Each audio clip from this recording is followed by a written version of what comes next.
Hello बच्चों, hope so आप लोगों का टेस्ट अच्छा ही हुआ होगा। The test was very realistic, बिल्कुल वैसा ही था जैसे नीट में आता है। कुछ आसान क्वेश्चन, कुछ मुश्किल क्वेश्चन। इस टेस्ट में हमने कवर किया 12th क्लास का पूरा इलेक्ट्रोस्टैटिक्स, 11th क्लास का measurement, dimension, error and the kinematics, which was not included. Circular motion was not included in this, तो सर्कुलर मोशन बाद में आएगा, राइट। जिन लोगों ने भी पीडीएफ से टेस्ट दिया है वो अपना पीडीएफ निकाल लीजिए। हम क्वेश्चन नंबर सीरियल में डिस्कस करेंगे 1 से 15 तक इस वीडियो में, and then for further there will be 3 videos, one for 1 से 15, another for 31 to 40, 16 to 30, and the third one 31 to 45. This video will have complete descriptive solution, so that if you do not know the concept of any question, अगर किसी question का concept आपको नहीं आता है तो वो भी क्लियर हो जाए। सो इसीलिए मैं एडवाइस करूँगा कि डिस्क्रिप्शन में क्वेश्चंस दिए हुए हैं एंड वीडियो में चैप्टर्स डिवाइडेड है हर एक क्वेश्चन के, तो आप अपना टाइम वेस्ट मत करो। उन क्वेश्चन के लिए जो आपको आते हैं वही क्वेश्चन देखो, जिनमें आपको प्रॉब्लम है, जिनमें आपके कॉन्सेप्ट क्लियर नहीं है, राइट। जिन लोगों ने भी मोबाइल ऐप पे टेस्ट दिया था, मोबाइल ऐप पे टेस्ट का सीक्वेंस कुछ अलग होता है, तो उन लोगों के लिए भी मैं सजेस्ट करूंगा पहले पीडीएफ डाउनलोड कर लो। पीडीएफ इस वीडियो के डिस्क्रिप्शन में भी दी हुई है, तो पहले आप पीडीएफ डाउनलोड कर लो। उस पीडीएफ के सीक्वेंस में हम क्वेश्चन सॉल्व करेंगे। इस वीडियो में डिस्क्रिप्टिव सॉल्यूशन होगा, एक और वीडियो मैं पोस्ट करूंगा, उसमें शॉर्टकट मेथड्स होंगे जिन क्वेश्चन में भी अप्लाई हो सकते हैं। तो जिन लोगों के कॉन्सेप्ट क्लियर है वो उन शॉर्टकट मेथड्स को देख लें, सो दैट उनके लिए नीट में जब पेपर आएगा तो आसान हो जाएगा, राइट। तो ज़्यादा टाइम वेस्ट नहीं करते, शुरू करते हैं क्वेश्चन नंबर 1 से, right.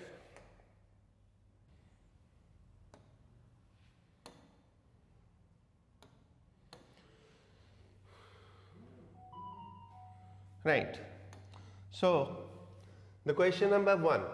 Two positive charge 2 and 3 coulomb are placed in such a way that इनके बीच में distance 10 सेंटीमीटर है. This is 2 coulomb and this is 3 coulomb. And ये बाइसेक्टर पे 10 सेंटीमीटर पे एक पॉइंट है P. So this distance is how much? This distance is 5 centimeter and this distance is 5 centimeter. हमको इस P पॉइंट पे potential calculate करना है।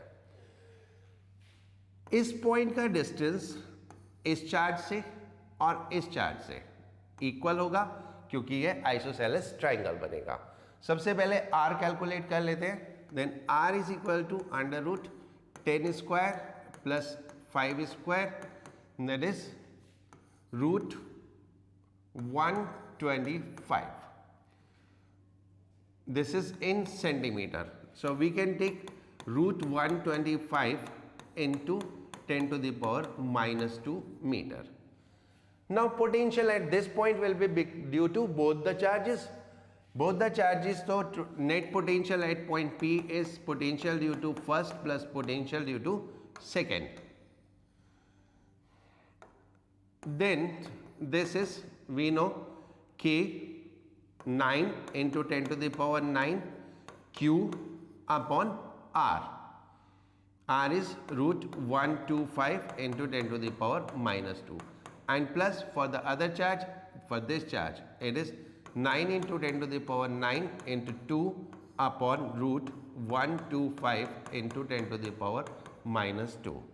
जब आप इसको सॉल्व करेंगे तो this 9 and 5, this 9 into 3 plus 2 5 into 10 to the power 9 upon root 125 into 10 to the power minus 2, and this will be approximately 4 into 10 to the power 11 volt. So your answer will be this one, that is 4 into 10 to the power 11. Right? So that was the first question. Then second question. Two charges of 1 coulomb and 5 coulomb are placed at some distance. The ratio of the force acting on them is. This was a very simple question but very tricky. अगर किसी का गलत हुआ है तो उसके लिए मैं बता देता हूँ. Force between two charges Q1 and Q2 is same for both the charges. That is according to Newton's action reaction law. The Q1 apply a force F on Q2, so Q2 will also apply a force on F on the Q1. So that is equal and opposite forces. So obviously their ratio will be 1:1. Right? So that was the second question. The third question. Electrons are caused to fall through a potential difference 1500. What is their speed? जब भी कोई charge किसी potential difference से पास होता है तो it acquire some energy. That energy, this energy is equal to charge into potential. So in this case this energy is charge. Charge on electron is 1.6 into 10 to the power minus 19 and the potential is 1500. So this is what is the energy. This is potential energy of electron. ये electron की potential energy है which will get converted into the kinetic energy. So the kinetic energy of the electron will be same. So this we can write is kinetic energy, that is half mv square is equal to this. This is how much?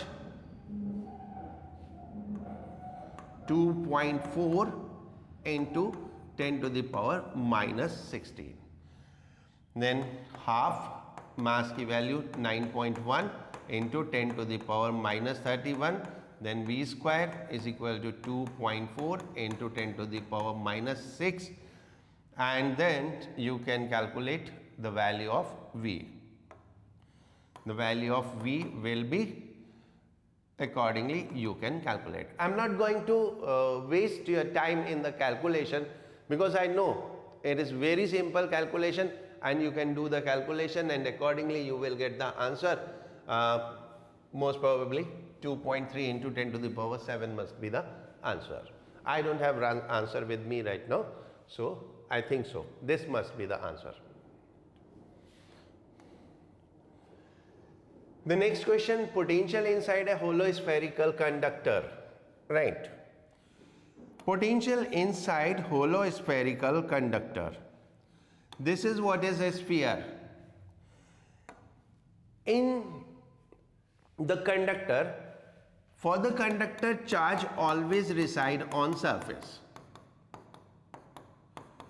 Charge हमेशा surface पे होता है.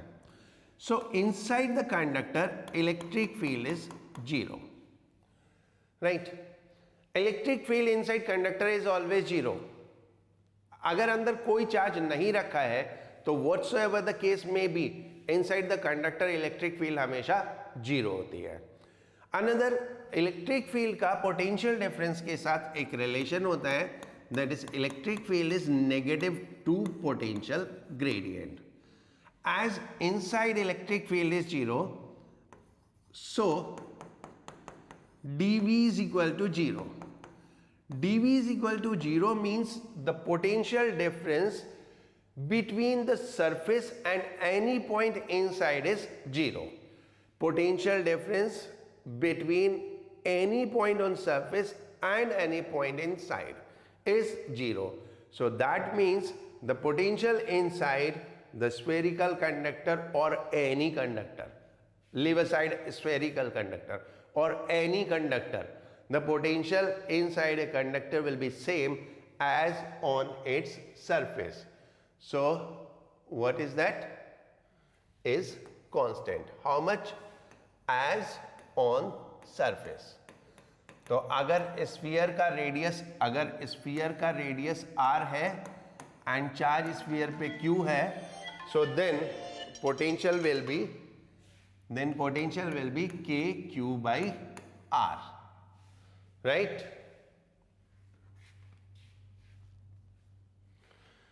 सो this was question number 4. The question number 5. 3 charges Q, 4Q are placed at a point 0, L by 2 and L. So there are 3 charges. One is Q, then capital Q, and then third one is 4Q. This distance is L by 2 and this distance is L. This is given to us. Now the question asked is the force on this must be 0. Force on this charge must be 0. इस charge के ऊपर force 0 होना चाहिए, right? इस charge के ऊपर capital Q भी force लगाएगा और 4Q भी फोर्स लगाएगा. Let's name them as this is charge 1, this is charge 2. So if both are positive, then both will repel it, and then the force on it cannot be 0. So definitely one of the charge must be negative. So the first point is clear. The sign of this cube must be negative. इसका sign negative होना चाहिए. तो या तो ये answer होगा, या ये आंसर होगा, या ये होगा. ये तो आंसर हो ही नहीं सकता. तो मैं इसको माइनस एज्यूम कर ले रहा हूं. So then the force due to first charge will be this direction, that is F1, and force due to second charge will be this direction. ये वाला चार्ज इसको रिपेल करेगा और ये वाला चार्ज इसको अट्रैक्ट करेगा. So for the net force to be 0, the sum of these two forces must be equal. क्योंकि अपोजिट तो ये है ही है, तो ये दोनों फोर्सेस इक्वल भी होनी चाहिए. तो force of one, that is K Q upon how much is the distance? L by 2 square. And force because of this charge is K Q 4Q upon L square. So by solving this we get Q is equal to Q. तो magnitude same इसके बराबर आ गया, लेकिन sign negative है. So what is the right answer? ये नहीं है, ये नहीं है, देन ये भी आंसर नहीं है, ये भी आंसर नहीं है, ये आंसर हो गया, राइट? सिंपल सा क्वेश्चन है, बहुत ज़्यादा परेशान होने की जरूरत नहीं है. आराम से करो. इतने मुश्किल क्वेश्चन नीट में नहीं आते हैं. ऐसा कोई बहुत मुश्किल क्वेश्चन नीट में नहीं आता है. हाँ, थोड़ा सा फिजिक्स आप लोगों का वीक होता है, दैट्स ट्रू, बट अगर आप इन कॉन्सेप्ट को अच्छे से समझेंगे तो आराम से हो जाएगा. So let's move to the next question. The question number 6. The electric field in a region is given as 6I plus 3J. So the electric field in a region is given as 6I plus 3J. The electric flux due to field through an area in YZ plane. अगर area YZ plane में है, अगर area YZ plane में है, तो normal to area will be along X axis. अगर area YZ plane में है तो normal to area must be along X axis. तो normal to area is along X axis. And area को जब हम वेक्टर बोलते हैं, एरिया को जब हम वेक्टर बोलते हैं तो मैग्नीट्यूड तो इसका 3 हो जाएगा, लेकिन डायरेक्शन क्या होगी? मैग्नीट्यूड तो 3 है, बट डायरेक्शन क्या होगी? एरिया का नॉर्मल वेक्टर रिप्रेजेंट एरिया की डायरेक्शन. तो एरिया का नॉर्मल वेक्टर किस डायरेक्शन में है? एक्स एक्सिस में. तो एरिया वेक्टर हो गया 3I. अब फ्लक्स के लिए हमें फॉर्मूला मालूम है, E dot A, that is dot product of electric field and area. तो this is 6I plus 3J dot 3I, right? अब हम डॉट प्रोडक्ट में क्या करते हैं? जो I के कॉफिशिएंट है उनको मल्टीप्लाई कर देते हैं. तो I का कॉफिशिएंट इधर 6 है और इधर 3 है, तो इन दोनों को मल्टीप्लाई किया तो आया 18. एंड सिमिलरली J के कॉफिशिएंट को मल्टीप्लाई करके ऐड कर देंगे. अगर K होता तो उसके भी कॉफिशिएंट को मल्टीप्लाई करके ऐड कर देते. तो डॉट प्रोडक्ट में बहुत सिंपल होता है, आई के दोनों साइड, दोनों आई के कोफिशिएंट को मल्टीप्लाई करो, दोनों जे के कोफिशिएंट को मल्टीप्लाई करो, दोनों के कोफिशिएंट को मल्टीप्लाई करो और ऐड कर दो। क्योंकि यहां पर जे का कोई कोफिशिएंट ही नहीं है तो हम 0 ले लेते हैं। So this multiplication will be 0 and the answer will B 18। So this will be the answer. Right, समझ में आ गया? Question number 8, two concentric metallic cells are given positive charges, then the outer sphere is right।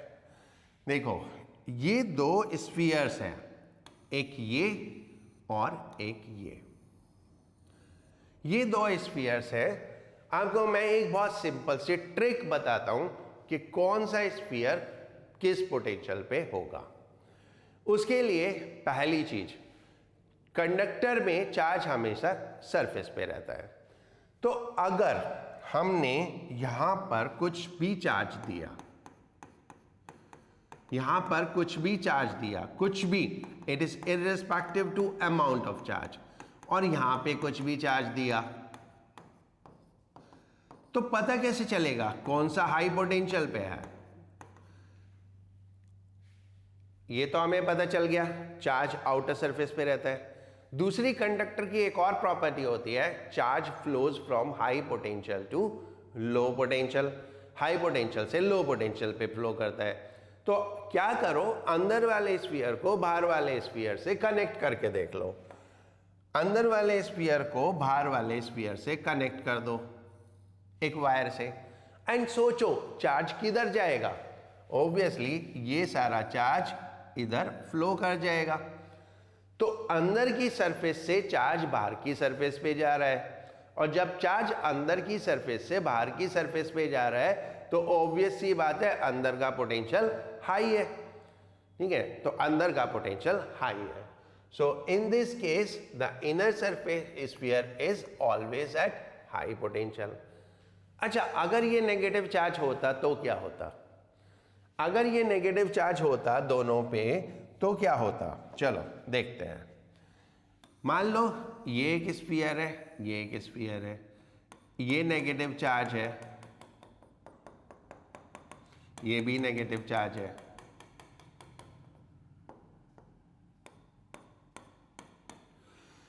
अब हम इसको connect करते हैं तो charge तो फ्लो करेगा बाहर की तरफ, यानी ये सब चार्ज इधर फ्लो कर जाएगा, ये सारा चार्ज इधर फ्लो कर गया। अब नेगेटिव चार्ज किधर फ्लो करता है? नेगेटिव चार्ज फ्लो करता है लो पोटेंशियल से हाई पोटेंशियल पे। तो इसका पोटेंशियल क्या होगा? लो, और इसका पोटेंशियल क्या होगा? हाई। तो इस तरह से हम पता कर सकते हैं किस सरफेस का पोटेंशियल ज्यादा है, किस सरफेस का पोटेंशियल कम है।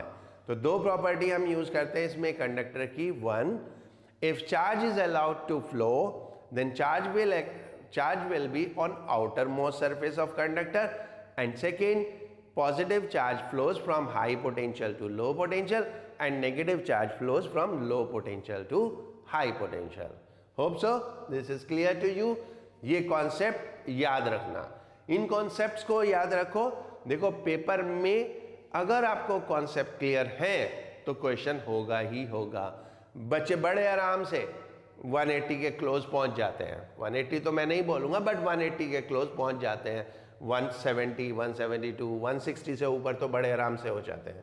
तो इसलिए थोड़ा सा कॉन्सेप्ट को क्लियर करने में ध्यान लगाओ। राइट, चलो नेक्स्ट क्वेश्चन पे चलते हैं। Next question, two charge conducting sphere of radii r1 and r2 separated are connected by a long wire, the ratio of electric field on their surface. देखो ये दो कंडक्टर हैं, मान लो इन पे चार्ज Q1 और Q2 है। कनेक्ट करने के बाद हमने दोनों चार्ज को कनेक्ट कर दिया, दोनों पे कुछ चार्ज था, हमें मालूम है चार्ज फ्लो करेगा हाई पोटेंशियल से लो पोटेंशियल की ओर, और तब तक करता रहेगा जब तक पोटेंशियल इक्वल नहीं हो जाएगा। सो फाइनली इन दोनों स्फीयर पे पोटेंशियल इक्वल हो जाएगा। तो potential on these two sphere is equal. अगर इसका रेडियस r1 है और इसका रेडियस r2 है, so this will be k q1 upon r1 and k q2 upon r2। k cancel हो गया, तो व्हाट वी गेट, हमको क्या मिला, हमको मिला q1 by q2 is equal to r1 by r2। तो सबसे पहले तो हमने ये पता कर लिया इन पे चार्ज है कितना, तो ये इनके रेडियस के रेशो में है, जो छोटा है उस पे कम चार्ज होगा, जो बड़ा है उस पे चार्ज ज़्यादा होगा। हाँ, अगर ये आइडेंटिकल होते तो चार्ज इक्वली डिवाइड हो जाता। तो ये भी हमेशा ध्यान रखना, अगर हम दो स्फीयर्स को कनेक्ट करते हैं तो छोटे वाले पे चार्ज हमेशा कम होगा, बड़े वाले पे ज़्यादा होता, राइट। और चार्ज हमेशा रेडियस के रेशो में होता है। मान लो इसका रेडियस इसका डबल है तो इस पे चार्ज भी डबल होगा। अब हमको इस क्वेश्चन में निकालना था इलेक्ट्रिक फील्ड का रेशो, तो इलेक्ट्रिक फील्ड का रेशो निकालते हैं, that is E1 upon E2, ये होता है K Q1 by R1 square. K तो मालूम ही होगा ना सबको, कांस्टेंट है, इसकी वैल्यू कितनी होती है 9 इंटू 10 टू द पावर 9, तो इसमें K तो कैंसिल हो गया, then Q1 by Q2 into R2 square by R1 square, और Q1 बाई Q2 हमें यहाँ से मिला था कितना, R1 by R2 into R2 square upon R1 square. So ये एक काट दो, ये एक काट दो, then your answer is R2 by R1। मैंने पूरे इसमें छोटा r ले लिया, यहाँ बड़ा दे रखा था, इससे कोई फर्क नहीं पड़ता, ठीक है। यहाँ छोटा ले लिया, वो बड़ा दे रखा था, तो मैं मान लेता हूँ ये बड़ा ही है, एंड देन कौन सा आंसर क्लिक करूंगा मैं, ये आंसर क्लिक करूंगा, राइट। नेक्स्ट क्वेश्चन चलते हैं। Charges plus q minus q plus q and minus q are placed at the square of side a। कुछ चार्जेस हैं जो एक स्क्वायर के कॉर्नर पे प्लेस्ड है, 1 2 3 4, plus q minus q plus q minus q, ये डिस्टेंस a है ना, a है ना, a। अच्छा, मैं इनके बीच का डिस्टेंस अगर निकालूं ये डायगोनल का, तो कितना होता है a√2 एंड ये भी कितना होगा a√2। अब हमको पोटेंशियल एनर्जी कैलकुलेट करना है। तो देखो बच्चों, जब हम पोटेंशियल एनर्जी कैलकुलेट करते हैं किसी ग्रुप ऑफ चार्ज की, तो उसके लिए हम क्या करते हैं, दो के ग्रुप बनाते हैं, दो चार्जेस लेके ग्रुप बनाते हैं। तो हमारे पास यहां पर 4 चार्जेस हैं, तो ग्रुप बनाएंगे तो एक ग्रुप बनेगा 1 2 1 3 1 4 2 3 2 4 एंड 3 4, तो टोटल 6 ग्रुप बने। अब हर एक ग्रुप की पोटेंशियल एनर्जी कैलकुलेट करो और उन सब पोटेंशियल एनर्जी को ऐड कर दो। अब ग्रुप की दो चार्जेस की पोटेंशियल एनर्जी कितनी होती है, 2 चार्जेस की पोटेंशियल एनर्जी होती है K Q1 Q2 upon R12। ये तो 2 चार्जेस हो गए और ये उनके बीच का डिस्टेंस हो गया, ठीक है।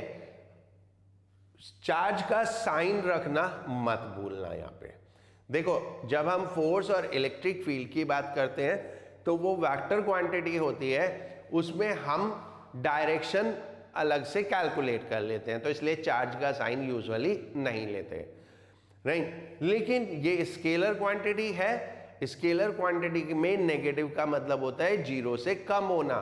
तो स्केलर क्वांटिटी जैसे पोटेंशियल हो गया, पोटेंशियल एनर्जी हो गया, ये आप जब भी कैलकुलेट करेंगे तो चार्ज का साइन जरूर लेंगे।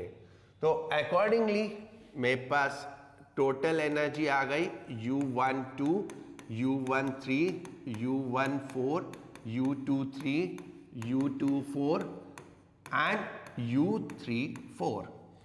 तो अब मैं वैल्यू प्लेस कर देता हूं। U is equal to K, तो सब में कॉमन आएगा, ठीक है। एंड देन फर्स्ट और second minus Q square, product करेंगे ना भाई, दोनों को मल्टीप्लाई कर देंगे, दोनों को मल्टीप्लाई किया plus Q minus Q multiply किया तो क्या आएगा माइनस क्यू स्क्वायर अपॉन इनके बीच का डिस्टेंस a प्लस 1 और 3 ये हो गया, ये भी प्लस ये भी प्लस, तो कितना आएगा प्लस क्यू स्क्वायर, डिस्टेंस कितना हो गया a√2 प्लस 1 and 4 हो गया ये प्लस ये माइनस, तो प्रोडक्ट कितना आएगा minus Q square and distance a plus then 2 3 is this 2 3 is ये एक माइनस एक प्लस, तो minus Q square upon a plus 2 और 4 तो ये हो गया माइनस माइनस, तो प्रोडक्ट करेंगे तो प्लस, तो Q square upon a√2 and the last 3 and 4 भी एक पॉजिटिव एक नेगेटिव और डिस्टेंस कितना a, तो minus Q square upon a। तो ये माइनस वाले आइडेंटिकल 1 2 3 और 4 हो गए, तो क्यू स्क्वायर बाई a तो सब में कॉमन ले लो, ये तो सब में आएगा ही आएगा, माइनस के 4 हो गए और प्लस के 2 बाई √2, तो आपका आंसर कौन सा हो जाएगा, इसमें आंसर नहीं दे रखा, चलो कोई बात नहीं, आंसर हो जाएगा के Q square upon a√2 minus 4, ये आपका आंसर आएगा। आप मैच कर लेना अपने ऑप्शंस में, जो भी मैच करेगा वो आंसर हो जाएगा। तो आपको कितने भी चार्ज दे रखे हो डजंट मैटर, 2 के जितने भी ग्रुप बन सकते हैं वो बनाओ, इंडिविजुअल ग्रुप की एनर्जी निकालो और ऐड कर दो, साइन रखना मत भूलना, नेगेटिव चार्ज है तो नेगेटिव साइन रखोगे, पॉजिटिव चार्ज है तो पॉजिटिव साइन रखोगे, राइट। चलो next question, a solid conducting a sphere have a charge q is surrounded by an uncharged conducting cell that the potential and that of is v if the cell is now given a charge minus 3q, the no new potential difference is what, right? So the situation is, पहले ये था, इसके ऊपर charge q, इसके ऊपर charge 0, अगर मैं point लेता हूं a और ये पॉइंट लेता हूं b, तो इनके बीच में पोटेंशियल डिफरेंस v था, इनके बीच में पोटेंशियल डिफरेंस v था, ये हमें दिया हुआ है। नाउ बाद में कंडीशन, बाद में हमने क्या किया, ये तो q हाई है, इसको हमने -3q दे दिया, और अब ये 2 पॉइंट a और b, अब इनके बीच में पोटेंशियल कितना होगा ये हमें निकालना है। तो देखो बच्चों, जब हम भार वाले स्फीयर को चार्ज देते हैं तो उसमें पोटेंशियल आ जाएगा, चाहे पॉजिटिव हो चाहे नेगेटिव हो। एंड अभी हमने पीछे क्वेश्चन किया था, स्फीयर के अंदर पोटेंशियल कितना होता है, जितना सरफेस पे होता है। तो जैसे ही हम भार वाले स्फीयर को कुछ भी चार्ज देंगे तो उसकी सरफेस पे जितना पोटेंशियल आएगा उतना ही उसके अंदर आ जाएगा। तो potential difference between A point outside and inside is 0, तो पोटेंशियल डिफरेंस 0 हो जाता है। बट फिर भी आप लोगों के लिए, सो दैट आपको ये भी पता चल जाए हम पोटेंशियल डिफरेंस कैसे कैलकुलेट करते हैं, मैं आपके लिए पोटेंशियल डिफरेंस कैलकुलेट कर लेता हूँ, राइट। ये हम रेडियस मान लेते हैं r1, ये रेडियस मान लेते हैं r2। सिमिलरली ये रेडियस हो गया r1 और ये रेडियस हो गया r2। अब हम पहले यानी इस सिचुएशन में पोटेंशियल डिफरेंस निकालते हैं। तो V potential difference is VA, इस पॉइंट पे potential KQ by R1, and इस पे तो 0 चार्ज है तो इसका तो पोटेंशियल होगा ही नहीं, +0। एंड नाउ B पॉइंट पे पोटेंशियल, ये A पॉइंट पे है और ये B पॉइंट पे। B पॉइंट पे इसकी वजह से इससे डिस्टेंस कितना है R2, तो that is KQ upon R2। देखो अगर आपको नहीं मालूम है तो मैं बता देता हूं। अगर ये एक स्फीयर है, इसका रेडियस r है, ये मैं कोई पॉइंट बाहर लेता हूं r1 और ये कोई पॉइंट लेता हूं अंदर r2, तो इस पॉइंट पे पोटेंशियल होगा k q बाई r1, इस पॉइंट पे पोटेंशियल होगा k q बाई r, और इस पॉइंट पे पोटेंशियल होगा k q बाई r। तो ये हमारा कैलकुलेट करने का तरीका है। तो जो मैं वहां पे कैलकुलेट कर रहा हूं वो इस हिसाब से कैलकुलेट कर रहा हूं। बाहर वाले पॉइंट के लिए बाहर वाला डिस्टेंस लेंगे, अंदर वाले पॉइंट के लिए सरफेस का डिस्टेंस लेंगे। तो ये पॉइंट इसके बाहर है, कितना डिस्टेंस पे है, r2 डिस्टेंस पे, तो हमने r2 ले लिया, ठीक है। और बाहर वाले स्फीयर का तो जीरो ही है, बाहर वाले स्फीयर का तो जीरो ही है। तो टोटल पोटेंशियल डिफरेंस कितना हो गया, VA minus VB, that is KQ by R1 minus KQ by R2। तो इसको हम रिजर्व रख लेते हैं। अब हम इसके लिए कैलकुलेट करते हैं बाद वाली सिचुएशन के लिए, राइट। ये मैं थोड़ा ऊपर कर रहा हूं, आपको कोई फर्क नहीं पड़ेगा, राइट। अब A पॉइंट पे, यानी इस पॉइंट पे VA, इस पॉइंट पे अंदर वाले चार्ज की वजह से KQ बाई R1, और बाहर वाले पे -3Q चार्ज है, तो K into -3Q upon R2। B point पे, यानी इस पॉइंट पे निकालेंगे, तो अंदर वाले की वजह से कितना है, KQ by R2 minus plus ले लो, ये तो प्लस क्योंकि माइनस साइन यहां ले लिया, K minus 3Q upon R2। अब इन दोनों को मैं सब्ट्रैक्ट करूंगा तो ये तो देखो माइनस माइनस, तो ये तो कैंसिल हो गया। तो how much is VA minus VB, VA minus VB is KQ by R1 minus KQ by R2, and this is same, यही तो है, दैट इज V। तो बच्चों क्या सीखा, बाहर वाले स्फीयर को कितना भी चार्ज दो, ये -3Q नहीं -6Q होता, -Q होता, कुछ भी होता, तो भी पोटेंशियल डिफरेंस सेम रहेगा। Mind it, I am talking about potential difference. Potential difference same रहेगा, क्यों रहेगा, मैंने इस क्वेश्चन में बताया था आपको शुरू में। जब हम बाहर वाले स्फीयर को चार्ज देते हैं तो जितना पोटेंशियल उसकी सरफेस पे क्रिएट होता है उतना ही उसके अंदर भी क्रिएट होता है।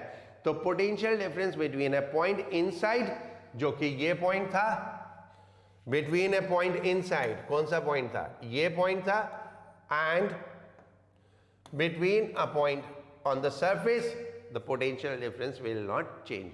So the answer of this question is what, the answer of this question is V। That's simple, that will be V, वो V ही रहेगा, राइट। मुझे लगता है आप लोगों को क्लियर हो गया होगा। अब चलते हैं अगले क्वेश्चन पे, वीडियो को ज्यादा लंबा नहीं करते। Question number 12, the radius of a hollow metallic sphere is R if the potential difference between surface and at a point distance 3R।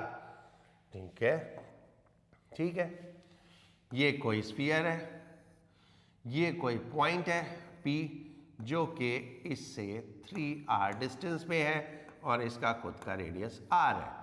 यहाँ पर एक पॉइंट है A और यहाँ पे पॉइंट है P, और इन दोनों पॉइंट का पोटेंशियल डिफरेंस कितना है, V।